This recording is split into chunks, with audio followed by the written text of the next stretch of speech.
मुकाबला news 24 digital माध्यमातील एक विश्वसनीय नाव। मुकाबला न्यूज 24 च्या बातम्या आणि जाहिराती पाहण्यासाठी सबस्क्राइब, लाईक आणि बेल आयकॉनवर क्लिक करा।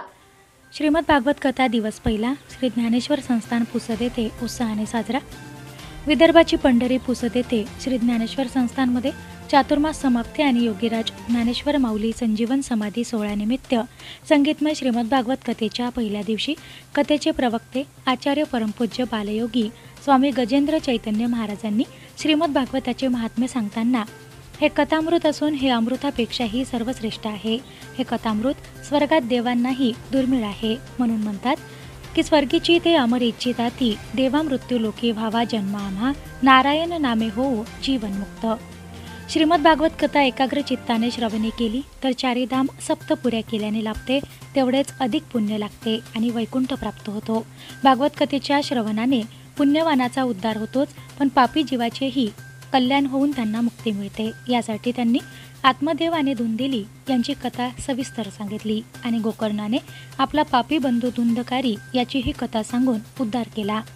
महाराजांनी जीवनामध्ये फक्त अहंकार सोडण्याचे आवाहन केले। अहंकार गेला तुका मने देव झाला, तिळभर जरी होय अभिमान मेरू तो समान देवासी। महाराजांनी समाजाला आत्महत्या न करण्याचे आवाहन केले।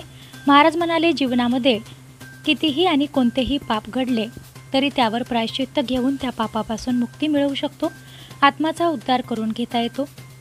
आत्महत्या केली तर प्रायश्चित्त घेण्यासाठी देहच राहत नाही। या कथेला यजमान म्हणून बायपिंक चिद्दरवार, संतोष तोंडलवार आणि अनंतराव तगलपल्लेवार हे लाभलेत आणि महाआरतीला लक्ष्मीबाई राजने यांची उपस्थिती होती। संचालन संस्थांचे कोषाध्यक्ष राजेंद्र गादेवार आणि भूषण जाधव यांनी केले।